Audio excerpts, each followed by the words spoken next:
Coelho, un cosmólogo portugués que trabaja para el Imperial College de Londres y que actualmente, como parte de un sabático, se encuentra trabajando en la Universidad de La Sapienza en Roma.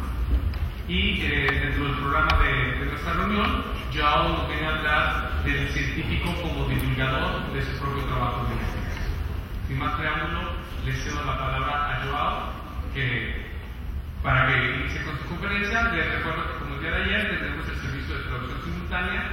Si alguien lo requiere, afuera tenemos los dispositivos para ir escuchando. Les doy un aplauso para Joao.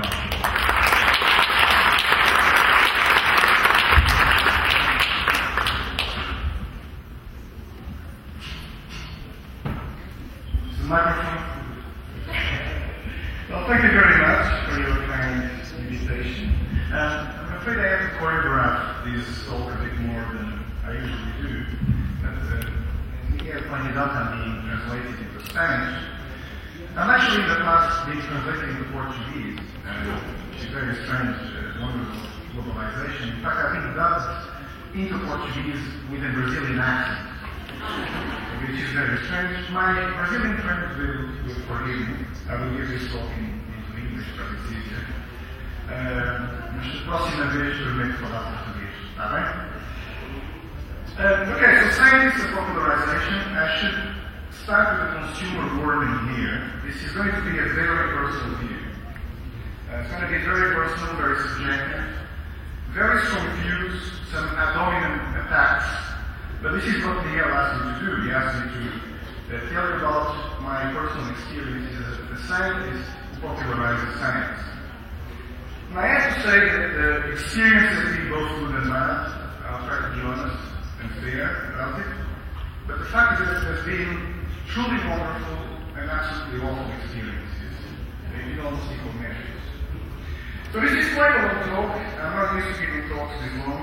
So I'll try to do this into several short talks and introduce them. But what the point will be basically my experience. I'm mainly a scientist, I do popularize science. I'll tell you about my experiences. I'll give you a very candid account in three aspects. First, my colleague's reaction. So that's going to be a very tough one. As a scientist, you are embedded in a community, and the reactions of your colleagues are very important, scientifically and for all kinds of reasons. And as you'll see, these reactions have been very mixed when it comes to popularization, which should give you some food for thought as popularizers. Sometimes scientists are very distant. When you approach them, well, you should see the backstage, what happens behind among scientists themselves. So I'll talk about that. Then I'll talk a bit about my relations with the press. Most popular science is actually not done by scientists, it's done by professionals, journalists, documentary makers, all kinds of people who make it a real job to popularize science. And these people usually don't see things on the same wavelength as science. And sometimes this is good, sometimes this is bad, and I hope you'll see both sides of the story. And then towards the end I'll talk about more grassroots initiatives, which probably is the most relevant thing here. And hey, I'll talk about the public, because the public is really the point of the exercise, popularizing. I'll say some words about it. But mixed with all of this, I'll try to do two talks. One on the varying scale of light cosmology. A few years ago, a bunch of us came out with this theory. It attracted a lot of attention from the public. So I wrote a book, worked on 2 TV documentaries, lost count of the number of interviews and popularizing the articles I wrote. And I'll use these as the resonance box for the examples out here. And more recently, I wrote a biography of this scientist called Edwin McGregor, to tell you a bit about this character and why I found it so interesting. And this is going to be useful here as an example as well, about the pitfalls of what people call objective journalism. There's no such thing as objective journalism, let alone science journalism, and I'll talk a bit against that and link out to this particular story. Okay, so, my colleagues, this is kind of sums up the situation. There's been all kinds of reactions. There's been the good, the bad, and the ugly indeed. And, well, I must say, most of you here are professional popularizers, so no one comes to you and says, why the hell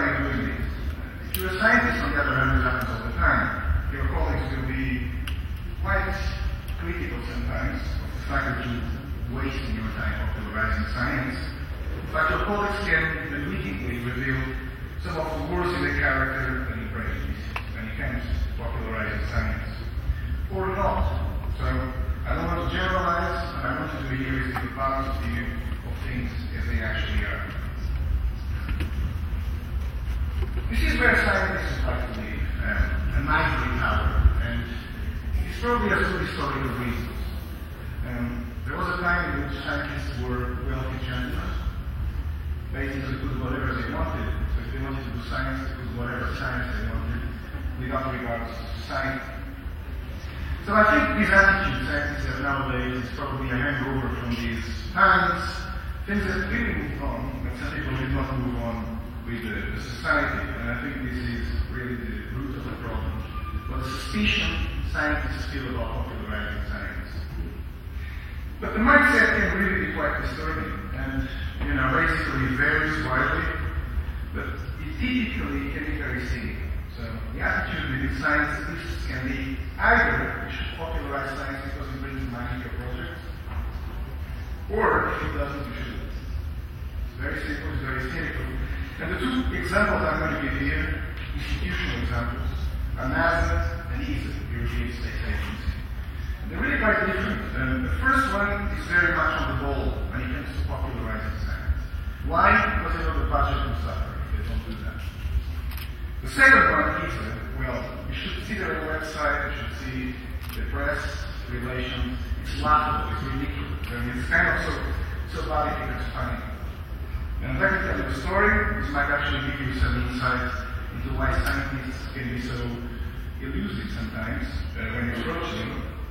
I was recently involved in a mission, an ESA mission called LISA Pathfinder, LPF, which is arguably the most boring mission in the universe. It's a space mission which is really boring. Every year you will find it really boring. There's no science even behind it.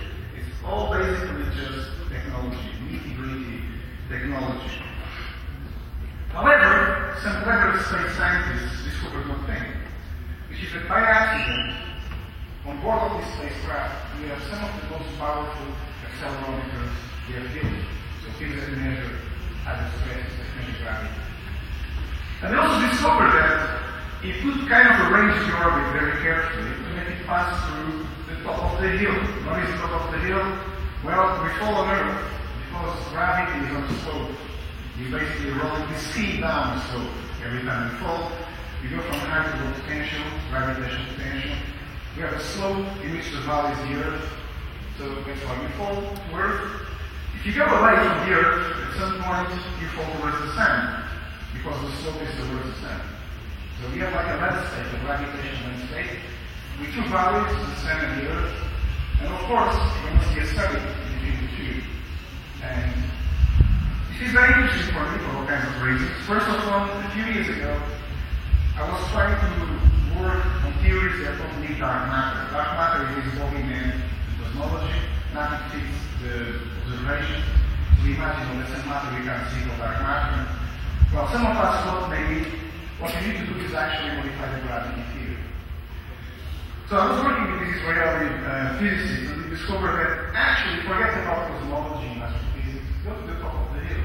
And we discovered that gravity is actually very different on top of this hill, or any gravitational field.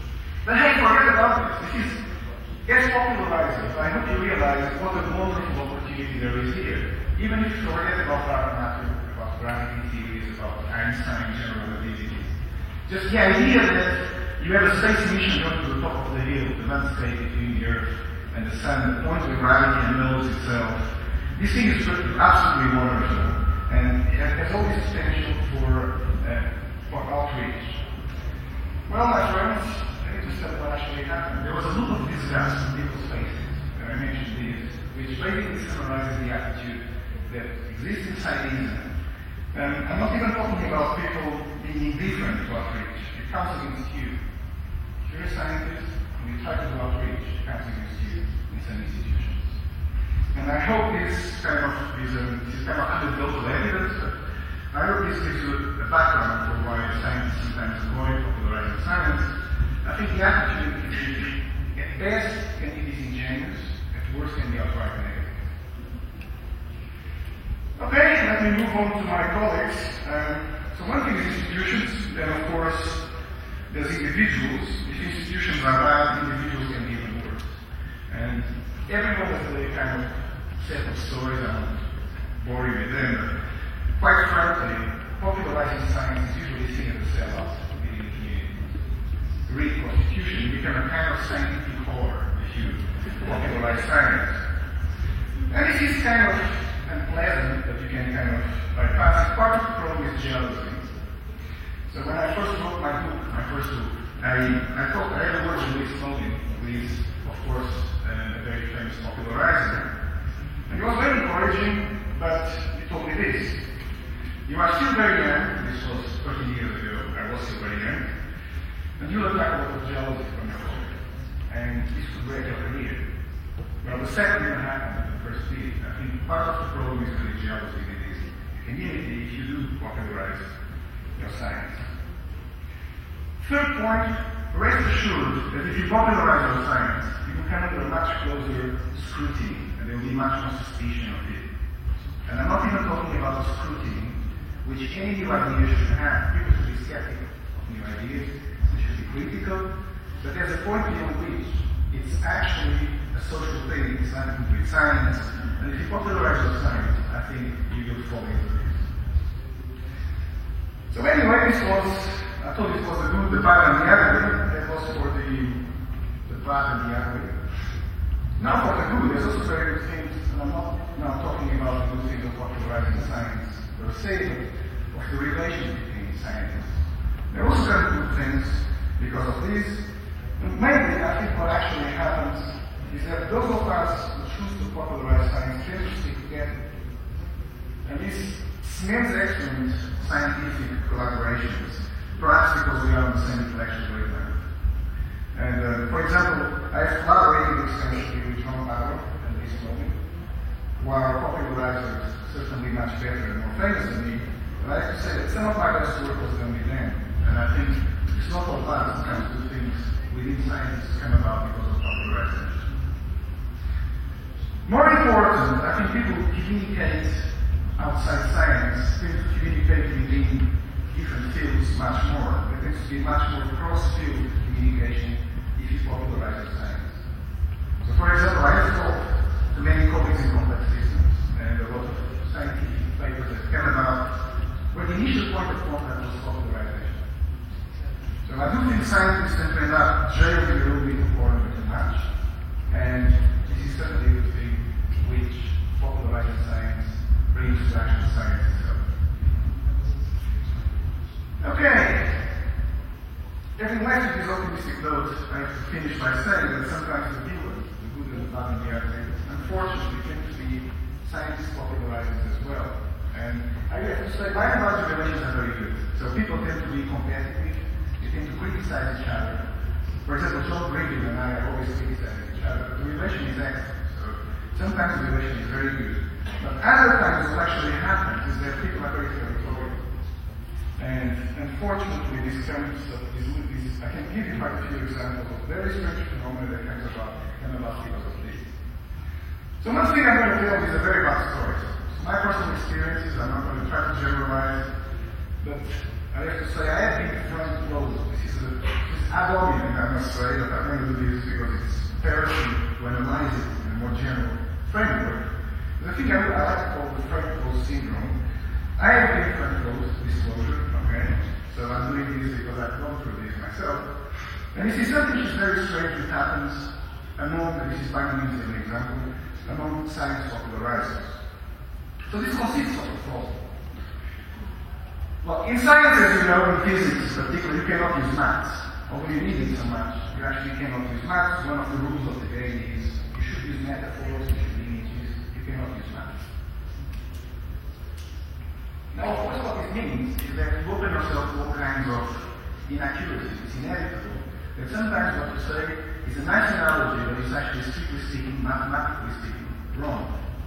Why do we use maths in physics professionally? Because it closes the doors to ambiguity. From the moment you want to popularize, you cannot use maths. Of course, inevitably there will be inaccuracies. So what is to try to repeat on something which is not exactly right because of this? You get it out of context. and then accuse the author of not knowing his science or science wrong. This is completely dishonest, and I could do this to anyone, obviously. But I think what this example is very people to this one, it was territorial. So this is what I call derivative science. But this tendency to mark territory, I don't think this is just of science, it's human nature. People like to mark the territory and very carefully guard it. And you can fall into all kinds of dishonest attitudes because of this. Now this is actually a more general phenomenon. And let me tell you a bit about this. I mean, I like very much this philosopher of science called Feyerabend, who argued that one thing is the final product in science, which can look very rational. The other thing is the process of doing science, which is totally rational, and petty, and really nasty and irrational. And let me tell you a bit about it. There's a very sad backstory to this, which is, well, in my first book, I actually decided to chronicle this. What actually happens behind the scenes. One thing is the paper which appears, the final paper which appears in a scientific magazine after we're clean. The other thing is the process of producing that science and getting it published. Now, among other things in this book, I suggested there were several extremes in this book, okay? And among other things, I suggested the editor of Nature get envy of the peace with regards to real scientists. Okay? I said there were things, I said they should cut off his balls and other things. It's a long story, but let me just say that the statement needs to fit the tone and the purpose of the book. Now, regrettably, Nature felt that this matter could only be redressed by suing the publishers. The American publishers, invoking an excellent aspect of their constitution, told them to go to hell, and they did, because they didn't have any option. Right? But in case you don't know, in England there's a very archaic system regarding libel law. There's a libel law system in England which is designed to protect the wealthy people from the slurs of the poor. This goes back several centuries. And nowadays, it's a ridiculous situation. There's even a thing called libel tourism. There are companies that come to Britain, especially to sue for libel other people, because it's easier to sue for libel in England. So anyway, what the British publishers had to do was to pulp 10,000 copies of this book, which I didn't actually know. Pulping a book means turning into toilet tissue, which is why it's in there. So for quite a while, every time I reached for the toilet roll, it brought back fond memories of my book and the editor of Nature. But these were very protracted and quite frankly stupid sales between Nature, between me, between all kinds of things, and therefore when my second book came out, Nature felt the need to write not one but two bad reviews about it. I was very lucky with the first one, and when the second one came out, I started laughing because there's a Shakespeare thing, these things are protest too much. And this is how I got Frank Close. So if nothing else, I decided to tell you this story, because if nothing else, if you think scientists are rational people, well, I hope this story is amusing to see. So let me move on. I said this was going to be like several talks into a week. This was the first one. We changed track and tell a little bit about the science actually behind that first book. Well, let me give you a taster of this. Everyone has heard about this guy, Albert Einstein, or at least everyone can recognize the hairstyle. The kids certainly do this. There's these letters, beautiful letters, Steve wrote to Einstein advising him on how to cut his hair. Very interesting thing. But for us physicists, it's known for the theory of relativity, which is basically the pillar of modern science. And it's based on precisely this idea that zero flight is a theory and it's universal constant. It's the same everywhere and at all times. So a few years back I proposed a very zero flight theory, and I said that you can see why we don't have a problem. Okay? Because it's basically conflicting with the pillar of modern theory. Now, in fact, the new scientists portrayed us like this. I believe I'm just quoting. They called us the punk rockers of physics. I think it's a bit of a exaggeration. It's totally unfair. In fact, the pedigree of this idea is very respectable. It goes back to Cambridge, and as you can see, it's very wet, it's always raining. People have nothing better to do than to question the constancy of the state of light, and this is what is the idea called Dirac. And I don't know if this has come out in Spanish, by the way. And there is a biography of Dirac. Has just come out. It's called The Strangest Name. Has it come out in Spanish? It's Grant Farmello's book. It's very interesting. It's a thick book, 500 pages long. So Dirac was actually autistic. These days it's called autistic to everyone. He was actually autistic, and it's very funny to actually read about his personality. And he was probably the best scientist written produced in the 20th century, among some quite tough issues. So I kept scolding my British friends for the fact there wasn't a biography of Dirac until recently. And it is ridiculous. The guy died late 80s. And only recently a biography of the man came out. And all I can say is that the wait was worth it, because it's an excellent book. It's really funny. I recommend especially the love letters he wrote. They're absolutely hilarious. And but for us anyway, it was important for me. He actually wrote this paper in which my quote, I'm going to read it. It's beautiful. One field of work in which there has been too much speculation is cosmology. There are very few artifacts to go on, but theoretical workers have been busy constructing various models for the universe, based on any assumptions that they fancy. Very interesting. These models are probably all wrong, but this is holistic side was very rude.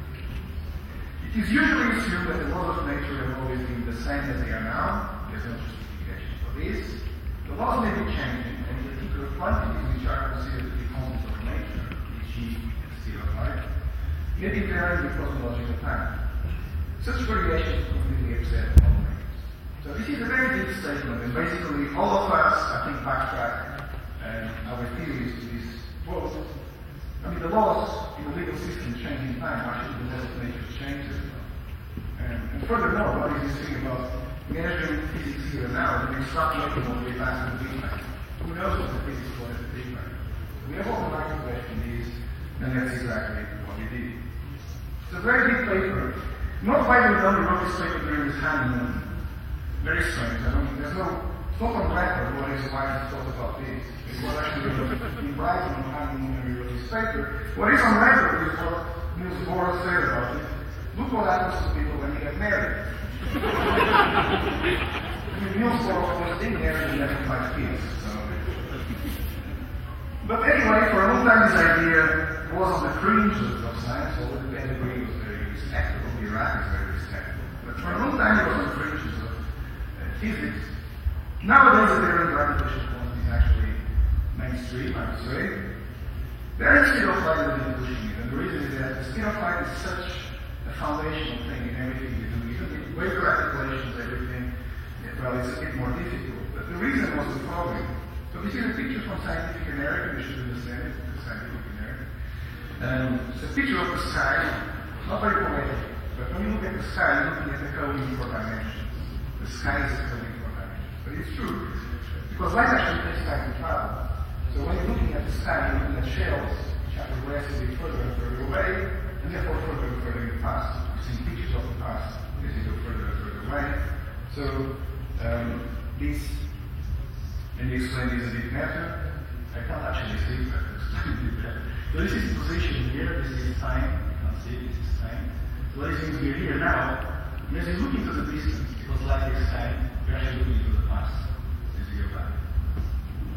A very nice picture from Scientific American. Now what is interesting here is that the universe is a truncation in the past. If there is a Big Bang moment, which they think was like 14 billion years ago, then eventually becomes truncated. So you can't see beyond a certain distance, because there was no time, there was no history in time before that moment. So what is meaning is that there is a thing called the horizon effect. You here can only see within the horizon. There's a horizon which limits how much you can see of the universe. And the problem is that you look back and you can see points which were much younger, therefore they had less path, therefore their horizons were much smaller. So the horizon problem is the fact that here you can look at the sky.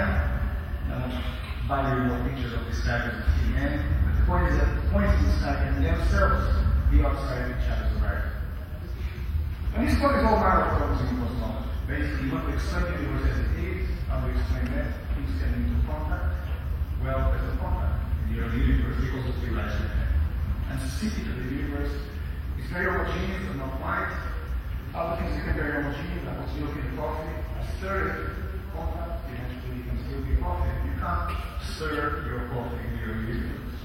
So this is the horizon, basically the horizon concept. So this was an idea that actually I had after a week, and I thought I was massively over it. But basically I go back to this guy, no, this it's incredible tool. Cosmologists are often wrong, but seldom in doubt. And indeed, there is a lot of assumption in all these problems we get in cosmology. And the idea was, why don't you just raise the planet? Because we open up the horizons, we go back to this picture. If light was much faster, then these horizons would be opened up. We can bring it into contact with that.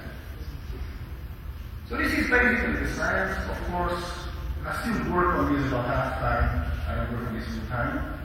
The problem is to make a theory out of it. This has been very challenging. In fact, there's no point in the classical theories which have a very state of life. And also the rising problem is the thing I usually tell people because it's easier to explain, but it's just a word now. Much more complicated problem. So anyway, this was another talk within a year. I have, as I said, 5 talks, short talks all mixed together. This is very good to you'll see exactly why this was relevant to bring the concrete science in here. So let me change tack again. Let me go back to my experiences popularizing science, particularly this theory. And I've talked about my colleagues' reaction. Now let's talk about some of you guys. I realize this is actually, towards the end I'll mention other people popularize science, probably are most of you. But so here I'm going to have to put the button there for you too. But some of you guys, specifically what I want to focus on here is the fact that, well, now science, popular science has become big business. You probably have noticed that. And this has actually led to a class of professionals. So people who specialize in popularizing science. Specifically, there's a thriving industry of journalism, scientific journalism. A lot of filmmakers, publishers, etc. I know this is kind of exotic heights compared to a lot of grassroots initiatives, which I like very much. So I'm not going to mix everyone together here. I'm going to talk about the exotic heights first. And I have to say your experiences have also been very good and very bad. For a change, I'll start with the good, not the bad. I'll get to those in a minute.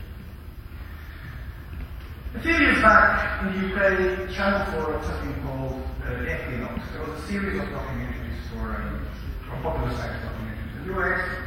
They were really good. Like, every now and then they got it wrong, but by and large, this was a masterpiece of popularizing science. Which has since been discontinued. This is one example of why capitalism does not work under the pressure of the market. So we have to fold eventually. Why is it that only good things have to fold? I don't know. All the crap say that the thing is good. Anyway, one of the documentaries was exactly about the theory I described to you. It was David Sinclair's documentary, Einstein's Biggest Limit. Now this is not only a good experience for me, I think it's a prototype for a good relation that can be between scientists and professional popularizers. And there's various reasons why this works so well. First of all, it's very tempting, and a lot of the prestiges, to come up with this new Einstein kind of label for various fields. There's nothing more embarrassing for a scientist than to be put on that level. So a good thing about David Sinclair is that there was no overhype. There was absolutely no overhype, and in fact it was very critical. These ideas are very speculative, but science is meant to be speculative. Now we should not overhype speculation, we should just cherish them, and then try to destroy them. The best thing you can do for speculation is kill it, because, it's the only way to make sure it is right or wrong, is to try to kill it in the first place. So in fact it was very critical, and more to the point, this documentary I think is excellent, because it uses the very state of light theory in this case, so something very speculative, very out there, to explain relativity in cosmology. And sometimes it's easy to explain things like the negative. So in a way, it does explain why the constancy of the scale of light was so important in modern physics by telling the story of the very scale of light cosmology with all these question marks very honestly laid out. So there's nothing the scientists like to notice than lack of overhype. People actually being honest about it. Well, second thing, this is very important, the actually listen to science at a very high level. So I mentioned earlier, we don't use math in popularizing science, we have these analogies. And if you assign this professional, you may not be able to actually grasp all the mathematics. This is no excuse for ignorance, okay? It doesn't mean you have to not try, you should not try to understand things deeply, and he did. And I was very impressed with that. So, in part this happened, and why this works, there was an excellent relation between me and him. So, I don't know, talk to the scientists of the world of popularizing science, particularly producing documentaries. typically scientists never want to see the other person again for the rest of their life. So there is this very bad relation for good reason. So we still don't stick together and we disagree on almost everything in this document, but there was communication. And I think this is important. The agreement is one thing, but lack of communication is another. It's very important that there is communication between the professional, popularized scientists, and in this case there was. This is boring, well, only, in a way, only saying the good stories are always boring. What you like is it's just so popular. And I'm afraid, well, I will tell you several so popular later on. I think this could be seen as a good prototype for interaction, and this is why I went through these examples so carefully. Another example of something of which I have very fond memories was the reaction right of contacts with the Portuguese press. So when the very zero flight theory came out, it attracted a lot of attention, and the Portuguese press kicked on it. And I mentioned in particular the first two articles they wrote. Now, Portugal has a disastrous track record in science, an absolutely disastrous, particularly in physics. It's basically something which people are trying to understand why is it that we cannot produce any science, and perhaps there is a good reason. There was actually an historical tradition of science in Portugal before the Inquisition. And the temptation is to say, well, it was the Inquisition that destroyed everything. It's possible. Some of you might say, well, that was ages ago. We had enough time to recover from that. But more recently, there's all kinds of reasons. For example, we have the longest fascist spell in Europe. It's quite sad. We went through a period of colonial decline. Became like a backwater in a way. And for whatever reason, there hasn't been a tradition. In science, this is very important. For example, Italy is by no means a center of excellence, but it has a tradition in science, which means that every now and then there are spikes in production of science. Not so in Portugal, when people have been wondering why this is so. Now, if someone like me comes along with an idea now, blah blah blah, very state of life, the temptation is again to fall into the new Einstein stupidity and everything. And I'm glad they didn't do that. In fact, what they did was not only report the science evenly, but convert this example as an excuse to actually initiate a dialogue, a social dialogue, of why is it that Portugal is so crappy with science? Why is it that we never produce any science? And whenever scientists, Portuguese scientists, do produce something, they do it abroad and we won't come back.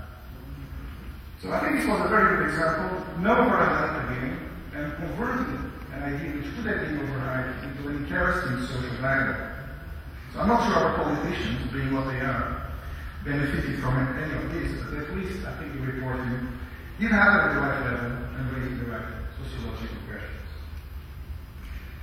Okay, that's good. Now let's go for the bad. I realize a lot of people here invited me because of a documentary which is on YouTube. Well, Roma is Big Man. I hate this document.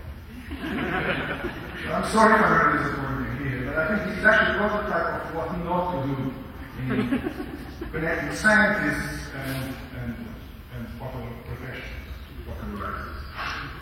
So first of all, we simplify things too much, but I don't object to simplification. So one criticism I can level at David Simpson's documentary, which I recommend to you, is that it was really not for everyone.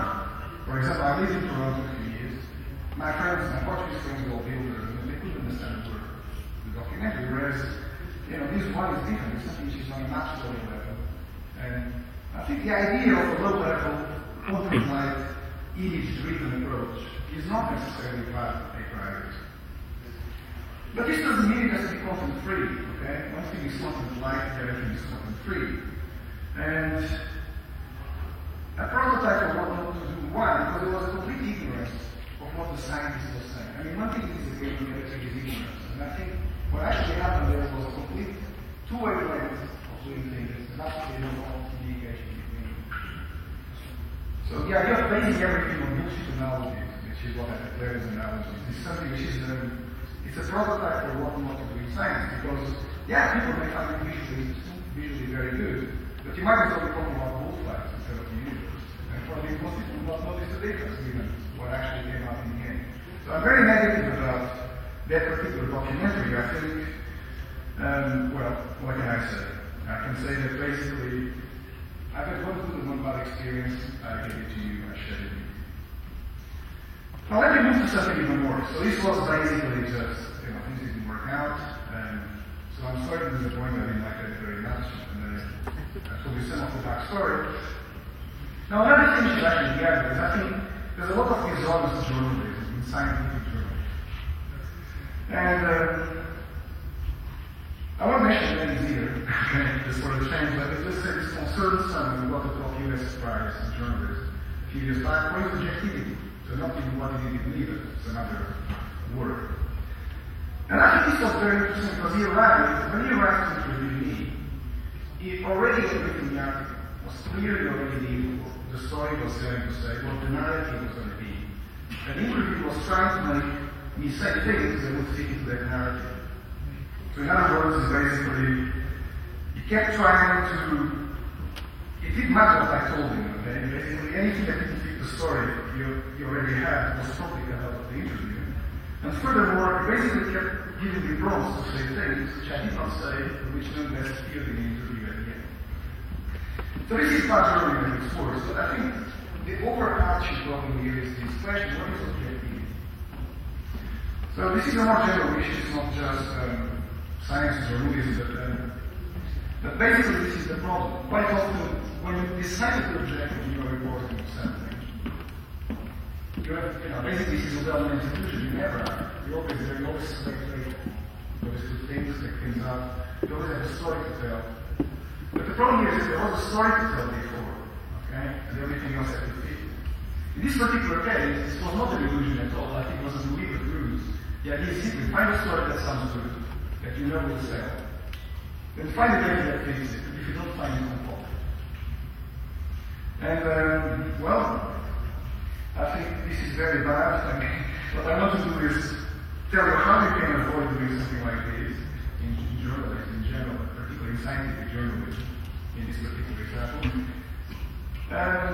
You should always resist the temptation to study your books, but I'm going to tell you why I'm doing this. Because the thing here, what I'm going to be doing now is defend another kind of journalism, in science in particular. There was a statement by Michael Turner, which you probably can't read in there. He said, my first book was Where a Brief History of Time Meets Fear and Loathing in Las Vegas. Now, when my second book came out, which is the biography of Mayweather, I was labeled Bones of Biography. Now, I know I'll explain what Bones is if you don't know what it means, but I have a declaration here I've never heard of already a bunch of Bones' books. By the time I finished my own, so this was quite an accident. Was this really accidental, Bones of popular science? Well, having read the books of Bones, the answer is no. So what is Bones? Bones is biological drugs, LSD, extreme sex, and extreme madness. There's none of that in my book, okay? But it just so happens that quite a lot of popular science is incredibly nerdy. So if you just write the word shit to people with popular science, you get labeled Bones easy. That's basically the phenomenon that happens. But why am I telling you this? Because I actually, having read the books, I'm very flattered in the comparison. That's the first thing. I'm afraid it's not fair having read these books. But my answer to fake objectivity, in particular bad experiences, should only be indicated to be 1 per 7. My answer to that is what I call Bones of journalism, or what is called Bones of journalism. So the idea here is you should predicate your journalism on subjectivity. You should place yourself, place the author, right in the middle of the picture, with an open declaration, basically, of what the author's pervasive presence in the point of view are. And to my mind, this is far more honest and even objective than this fake objectivity defense in journalism. And I think this does apply to popular science too. I mean, in this particular sense, not in the sense of drugs and sex, but in this particular sense, my first book was indeed Bones of popular science. I told the story in the first person. I gave a very personal account of the experiences of proposing a theory. Maybe this talk is also good in that sense. I'm being openly subjective here and telling you everything about it. But to make this a bit more concrete, let me tell you the story of my last book, which indeed is some kind of Bones of subjective approach to journalism. So let me give you my 4th talk. We have 5 talks we're getting there. So let me talk about the last thing I did, which is writing this biography of Ettore Mayweather. I think it will give a good example of what I think would be a more honest journalism, decided by putting all your dishonesties right in the 4th page. I say, this is me, this is my opinion, this is my view. So this guy is a resident He's not very well known outside physics, outside Italy. He's very well known outside physics in Italy. He's very famous for physicists everywhere. He's a Sicilian physicist, which is funny, because Sicily has produced amazing writers. They say they like watches, but never produced any physicists. It's probably the exception. So this is a guiding for pronunciation. It's pronounced Majorana. The letter J doesn't even exist in Italian. In Sicilian it does, but it's read like as an I, Majorana. A very famous astrophysicist, I'm not going to mention the name here, he has recently congratulated me on having given the book on marine climate. So anyway, the guy was born in 1906 in Sicily, Catania, on the east coast. And he's a very interesting character. For physicists, he's known for this, Majorana neutrino, as even a particle named after him. The thing called double beta decay, trying to find out. Half my book is actually popular science, to do with science, to do with the neutrinos in general, and the Majorana neutrino in particular. So just briefly, what is the Majorana neutrino? Well, they define those pictures that antiparticles are particles moving backwards in time. So this positron is an electron moving backwards in time. Well, what he realized, Majorana did not like antiparticles. So what he did is, he found a way of superposing the 2 hours of time in this particle. So in quantum mechanics, you can do crazy things. You can superpose opposites. For example, the Schrödinger's cat, dead, alive, we both superpose both. In this case, you superpose a particle and an antiparticle with equal probability, and you end up with something symmetric, which is its own antiparticle. It's a very strange object, and basically, it took me half a book to explain what it is. Very gradually, it's very interesting, this particle. Well, the person is even worse. The person is widely known, and this is why Italians love conspiracy theories, by the way. It's widely known because in 1938, he disappeared. He disappeared from the face of the earth. He boarded a ship in Naples to go to Palermo. He left a few very strange letters behind, and he disappeared. And to this day, no one knows if it was suicide, the body was never recovered if it was, or if he actually just wanted to reinvent himself in a different place. Now this is the letter I'm going to read the letter because it's actually quite sad. He wrote to his boss, 25th of March 38, I have made a decision that was by now inevitable. It doesn't contain a single speck of selfishness, but I do realize the inconvenience that my anticipated disappearance may cost the students and yourself. For this too, I beg you to forgive me, but above all, for having betrayed the trust, sincere friendship and sympathy you have so kindly offered me over the past few months. I beg you also to remember me to all those I came to know and appreciate at the Institute, in particular Schulte. Of all, I shall preserve the dearest memories, at least until 11 o'clock this evening, and possibly beyond. So it is a very, very sad, at the same time, very ambiguous, and what and possibly beyond. That's a bit strange, because beyond here is a bit weird. In Italian it's even worse, because the word scomparire can mean both to die and to disappear. So there's basically ambiguity throughout this whole letter. Some people want to see a suicide letter here, the family does, for sure. Other people, well, not really. The fact is that he was actually sighted a few days later, trying to join a monastery and become a monk in this place, in Naples. Well, fast forward a few years, basically has been seen as many times as the other stretch. There's been all kinds of sightings of Majorana all over the place, which is why this is prime ground for all kinds of theories, conspiracy theories in particular. Maybe he ran away to Argentina, where he started his new life. He got Pirandello. There's actually a book of Pirandello, which is it's even worse than what he did, but it's along these ideas. He may have become a monk, who knows? He may have joined Eisenberg in Leipzig. Something, and then he went to the fringe. So there's basically a theory that he was kidnapped by aliens, for example. My favorite one is, I love comics. I saw one of you guys in comics yesterday. The Italians have this series of comics, Fumetti, which are wonderful. They learn as a theory, Fumetti several times. This is my favorite one. According to this guy, he was working on the fifth dimension and fell into the fifth dimension. Now, only cats can see the fifth dimension. Okay? So this, what you see here is basically cats looking in their life. There's no one in there. What are you doing? There's no one there. So anyway, this is prime ground for lunacy. Quite frankly, mysterious. We never really know what happened to him. What I think is interesting is the motivation. And again, we'll never know what happened, what actually were the motivations for him to disappear. I think the story is fascinating because it puts the table of all the tensions scientists have when they do their science. So science is very rational. I told you about my experiences, and I think his experiences were even worse in many ways. He was part of this group called the Vietnamese Boys. Ferry is probably the best known.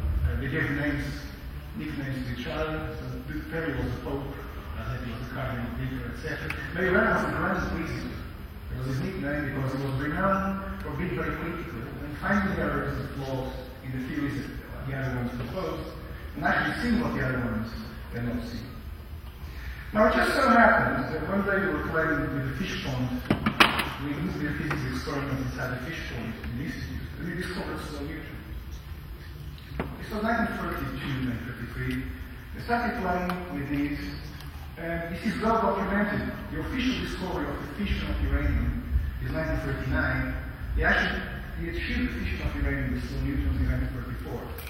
In Rome, this is not quite what happened in Rome, okay? But the principle behind it was, the meeting was kind of, without noticing it, discovered there. They didn't notice it. It's very weird. Magellan actually knew about it. They did not know about it. He was renowned for picking flaws in interpretations of other people. They had an interpretation that was flawed. The fact is, he did lock himself in his room for 4 years before he disappeared and went to Naples. He went to Naples and then disappeared. So more interesting to me is the reasons why he disappeared. How did his motivations mix with him as a scientist, as the nature of science? This is obviously a very intimate and subjective thing. Of course, I interviewed all his living relatives and the people who interacted with him over those last days. And I never tried to come up with a theory and force the facts to comply with it. But what I think I did is I placed myself squarely inside the story and tried to tell it. It wasn't love, of course. There's always a woman in these stories, okay? It was actually, I had the opportunity to interview this lady at the age of 94. I believe she was 94, right? And it's quite interesting how personal matters mix with all kinds of ethical matters. And I think the ethical science is probably the main driving reason for why it disappeared, but certainly there were others too. Okay, let me finish and give you my final talk. I've been talking about various things I did and various interactions. So final change of tack, let me go back to my experiences, but on a very different level. I realized there are many popularizers on a quite different level than those I described earlier, probably most of you. And here I've listed a few examples. So I've worked a lot with the amateur astronomical societies, for example. And in the UK, believe it or not, there are amateur astronomical societies in the UK. Given the weather, I'm not sure what they're looking at, but they're very keen and they need to regularly. In Iran, I'm being translated to Spanish, I've been translated to Farsi. There, it was very interesting. In Portugal, I don't know that to be translated. Maybe in Brazil, I will understand. Brazilians don't understand the Portuguese accent very much, very well. So this was very interesting, all these interactions. I've interacted a lot with other popularized institutions, like the Royal Institution. You've got in your museum 2 pictures of Faraday. And I love seeing them. Faraday was probably the earliest popularizer, scientist popularizer we had. And he worked a lot with the Royal Institution, which continues to do a lot of popularization work to this day. So anyway, I thought this interacting with goes all the way down with teachers in schools, some very grassrooty things indeed, which are very different from those I described in professional scientific journalists and documentary makers. The thing which is impressive here, there's no good button button, it's always good.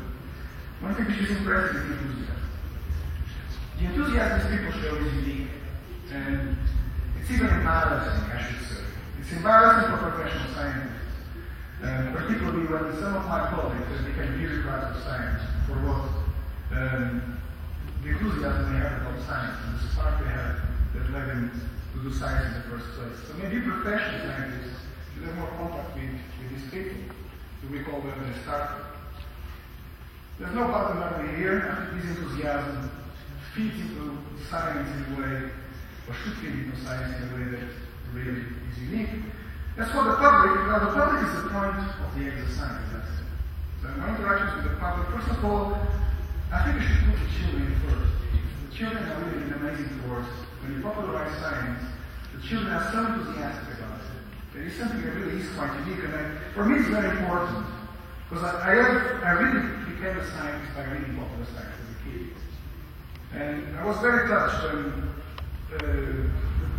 my two books, in fact, were published by Relieving, which were the publishers in Portugal. And in fact, I grew up reading the books. So one should never forget that it is kind of triangle. There's a triangle here, which is the popularizing, the scientists, and the public. And in fact, people who go around, it's not just scientists that can be when they popularize us and vice versa. One should never forget that the scientists one day, when they pass their children as well. The children that one day that eventually became scientists. And conversely, I think every child is especially a scientist as well. So this kind of triangle is really interchangeable. Not only scientists can popularize science, but eventually more the public as well as issue. And I think it is very interesting. So put the children first, because they really are the driving force in this triangle. As for the adults, I must say the experience has been in general very good. It was mentioned yesterday that some people have their own theories of the universe, and I wouldn't call this a bad experience. It's actually a very sad experience. So the not so good experiences with the public come from theories, people who have their own theories of the universe, without realizing that in fact it's impossible, almost impossible, to come up with a new theory without a solid grounding on the existing ones. So there are exceptions, but basically you have to be very well grounded into the existing theories. It's not someone who reads popular science can come up with a new theory. Now, I told all these experiences can be very trying to the patients, the scientists. I don't think they're rather sad. They're very sad experiences. Because I think it's blatant that these people should have been scientists. It's very obvious that one in the past tried to be scientists, and then life got in the way. And obviously people are trying to get back into being scientists later in life, and it is almost impossible. I know one who says it's possible, but it's almost impossible to jump back into the environment of science later in your life. And this is why it's so sad, is people somehow for all kinds of practical reasons got derailed in their attempts to become scientists. So these not so good experiences should not be done completely, because first of all, they are our most avid clients. So these are people who read popular science. I have children, quite a lot of them are basically trained scientists. And we should not know them because I think the story is very sad in the first place, and I think there is a genuine interest in science there. So I'll put them number 2 after children and teenagers. Okay, let me just finish by saying that I give you a very personal view of my experiences. I hope it wasn't too negative. It may have sounded bittersweet because it was bitter, there was sweet. It certainly was honest, I think. And if there was bad and luck, there was also plenty of good, and I hope that sharing these with you may be helpful in your work.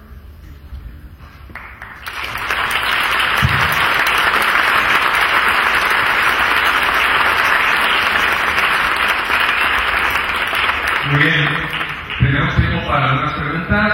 Como el día de ayer pueden ser en inglés y en español, tenemos quien le traduzca a Joao en caso de que sea en español la pregunta. Empezamos con Gary. I can't comment on this.